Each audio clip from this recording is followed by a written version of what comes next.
పరిపాలించే ప్రభుత్వాన్ని ఏర్పాటు చేస్తామని చెప్పినాం. ఇవాళ ప్రభుత్వం ఏర్పడ్డది.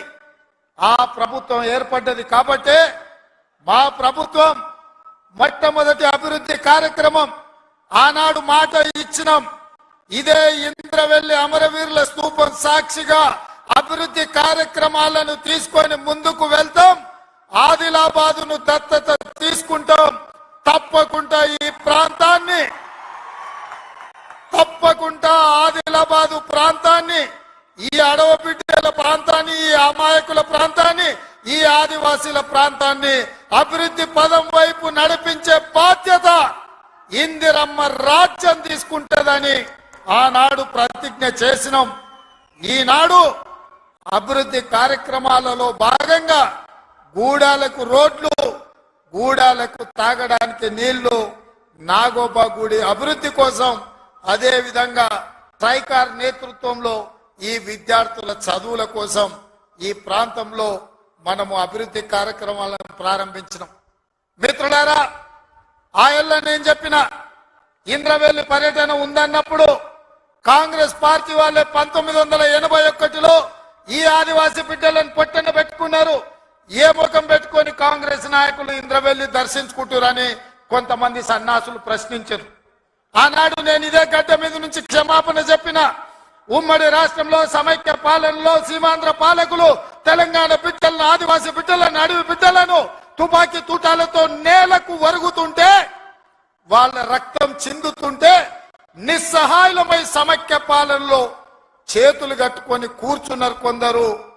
అది జరిగింది తప్పు. తప్పు జరిగినందుకు మన్నించండి. మా ఇందిరమ్మ రాజ్యంలో ఆదివాసీ బిడ్డలను ఆదుకుంటాం. తప్పకుండా కుటుంబాలను హక్కున చేర్చుకుంటాం. గుండెల్లో పెట్టి చూసుకుంటామని ఆ ఎల్ల మాటిచ్చినాం.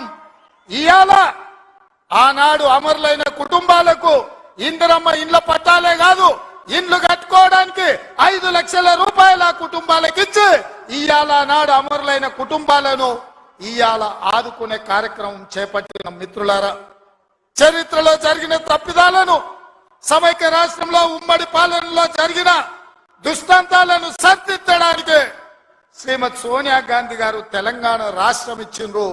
ఆ ఇచ్చిన తెలంగాణ రాష్ట్రంలో ఈనాడు ఇందిరమ్మ ప్రభుత్వాన్ని మీరు తెచ్చుకున్నారు.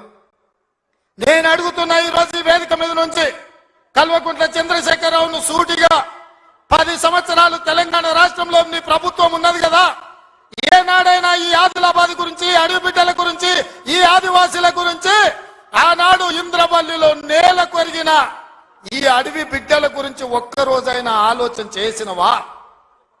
ఈ కుటుంబాలను ఆదుకోవాలి, ఈ కుటుంబాల ఆత్మ గౌరవం నిలబెట్టాలి అని ఏ రోజైనా నీ మంత్రివర్గంలో చర్చించడమా అని నేను అడుగుతున్నా. ఇవాళ నువ్వు, నీ కుటుంబము, నీ కొడుకు, నీ బిడ్డ, నీ అల్లుడు, నీ సుట్టపల్ల కోసమే తెలంగాణ రాష్ట్రం వచ్చిందా? లేకపోతే ఈ ఆదివాసీ బిడ్డల కోసం, ఈ బలైన వర్గాల కోసం తెలంగాణ రాష్ట్రం సోనియమ్మ ఇచ్చిందా అని చెప్పి నేను సూటిగా ప్రశ్నిస్తున్నా. ఇవాళ ఈ వేదిక మీద నుంచి సూటిగా టిఆర్ఎస్ నాయకులకు నేను చెప్పదలుచుకున్నా, తెలంగాణ ప్రజలు 10 సంవత్సరాల మీ దుర్గమార్గమైన పాలనను, ఈ తెలంగాణ రాష్ట్రాన్ని చెరుకు తోటల్లో, అడవి పందులు ఏ విధంగా అయితే విధ్వంసం చేస్తాయో ఈ తెలంగాణ రాష్ట్రం మీద మీరు, మీ కుటుంబ సభ్యులు, మీ పార్టీలు పడి దోసుక తిని కొల్లగొట్టి విధ్వంసం చేసి ఈ తెలంగాణ రాష్ట్రాన్ని విధ్వంస రాష్ట్రంగా మాకు అప్పజెప్పినారు. 7 లక్షల కోట్ల రూపాయల అప్పులు తెచ్చిండ్రు. మరి 7 లక్షల కోట్ల రూపాయల అప్పులు తెచ్చిన మీరు ఆనాడు మేము కట్టిన కడెం ప్రాజెక్టు కూలిపోతుంటే మరమ్మతులు చేసిండ్రా? ఈ ప్రాంతంలో సదర్మాటు ప్రాజెక్టు కట్టాలి అని అంటే సదర్మాట్కి మన నిధులు ఇచ్చిండ్రా? ఈ ప్రాంతంలో అడవి బిడ్డలుండే గూడాలకు రోడ్లైనా వేసిండ్రా? ఈ అడవి బిడ్డలకు మిషన్ భగీరథ పేరు మీద 40,000 కోట్ల రూపాయలు దోసుక తిన్నారు.